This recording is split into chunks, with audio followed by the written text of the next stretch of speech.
Olá, eu sou o Henrique Félix Pádua, estou usando uma camiseta preta, de óculos, sou careca, estou com a barba por fazer, no fundo tem uma parede branca, eu estou falando por um fone de ouvido que tem microfone e estou apresentando alguns slides. Darei início agora à apresentação do trabalho intitulado A Trajetória do Livro Didático no Brasil e as Últimas Alterações Sofridas. Esse trabalho foi realizado pelo professor doutor José Antônio de Souza, meu amigo Marcelo Freitas Fagundes e por mim também. Nós somos da Universidade Estadual do Mato Grosso do Sul, da UEMS. Então, nesse trabalho, nós vamos ver a trajetória do livro didático e ver as alterações nas últimas legislações educacionais, tanto no novo ensino médio, a BNCC, no Plano Nacional do Livro Didático. Todas essas alterações, elas estão interferindo no trabalho docente. E essas alterações, elas afetam os editais do PNLD, isso impacta na elaboração de editais, no mercado editorial e no fazer docente. Bom, então um breve histórico do livro didático. O livro didático começa em 1929 com uma sequência de leis, decretos e medidas governamentais.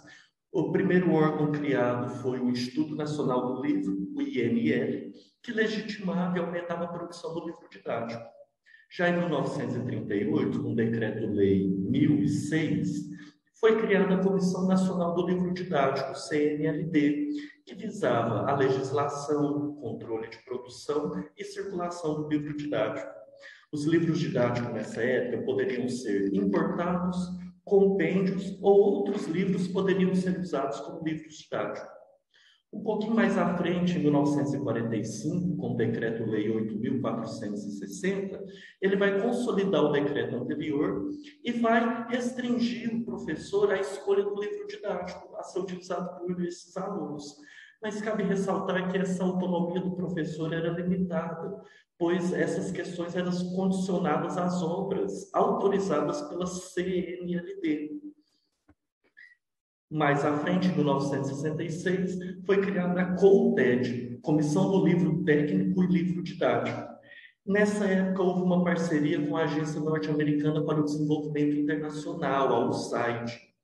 E esses dois órgãos, tanto no Brasil quanto nos Estados Unidos, procuravam manter o controle da produção, edição e distribuição desses livros didáticos. Nota-se nessa época que houve um investimento muito grande, onde houve 51 milhões de exemplares impressos durante 3 anos.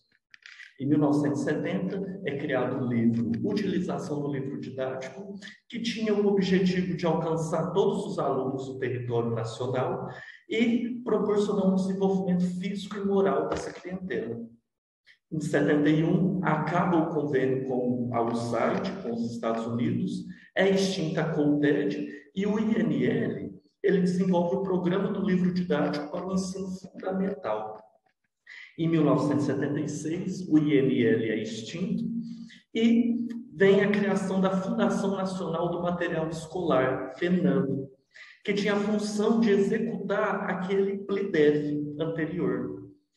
E a partir do decreto 77.107 de 1976, o governo passa a comprar esses livros didáticos com recursos do FNDE, ou seja, Fundo Nacional de Desenvolvimento de Educação.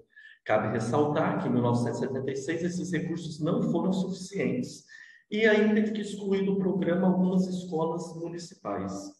Em 1985 foi criado então o PNLD, o Programa Nacional do Livro Didático. Ele é vigente até hoje. Os professores escolhem esses livros didáticos aceitos pela legislação e ele tem o objetivo do aperfeiçoamento das especificações técnicas para a produção, a durabilidade desse livro didático e proporciona também a criação de bancos de livros didáticos. Então, o PNLD, no seu início, ele era só para ensino fundamental e alfabetização infantil. Então, tinha como, no segundo ano, matérias como matemática, língua portuguesa, geografia, ciências e história, e para os alunos do primeiro ano, ele incluía uma cartilha de alfabetização. Em 1966, o PNLD começa a realizar avaliações pedagógicas a partir desses livros. Em 2000, é que o PNLD consolida a distribuição dos livros didáticos mesmo, e é inserido um guia do livro didático, onde professores e alunos e comunidade escolar poderiam ver esses livros antes de serem escolhidos. Então, a gente percebeu algumas mudanças nesses editais que a gente pode comentar aqui. Então, temos o edital do PNLD de 2012 para o ensino fundamental, para o ensino médio. Temos o decreto 9.099 de 2017, onde a gente especificou que o artigo 2 e 3, mas a gente quer aqui ressaltar o novo ensino médio, em 2017, aprovado pela Lei 13.415. Esse novo ensino médio fez mudanças no edital. Então, por exemplo, no edital de 2019, para as matérias de projetos integradores e projetos de vida, os autores não precisarão ter formação, qualquer formação de ensino superior. Isso é a principal mudança, porque nos editais anteriores, os autores tinham que ter formação em suas áreas. Agora, não. Os autores não precisam ter formação em nível superior. A gente não pode deixar essas mudanças na legislação e nos editais ocorrerem sem a gente acompanhar. Então, é necessário que a comunidade escolar, tanto professores, estudantes, acompanhem essas mudanças. Então, como considerações finais, nós temos o quê? Nós vimos as principais legislações acerca do livro didático no Brasil, as políticas públicas ligadas aos governos federais de cada época histórica do Brasil foram essenciais para a consolidação de um plano do livro e de materiais didáticos. Essa legislação, esse plano do livro, ele vem sendo aprimorado, ajustado de acordo com as demandas sociais. E a gente pode entender o quê? As disciplinas foram entrando nesse programa de livro didático em tempos diferentes. Então, as disciplinas que estão mais tempo nesse programa, os livros didáticos são mais sofisticados, são mais aprimorados.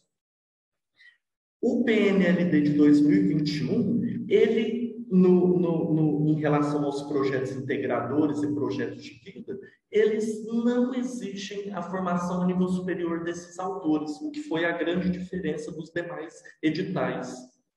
Além do mais, a gente tem que entender que o livro didático não é o único material a ser utilizado na sala de aula, mesmo tendo a sua importância no cenário escolar.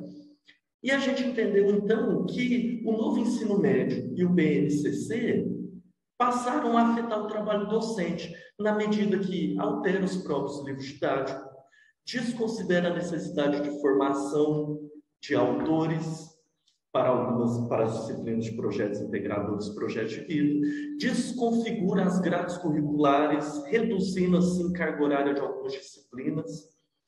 E esses livros, eles ainda estão em fase de experimento. Bom, mas é só e muito obrigado.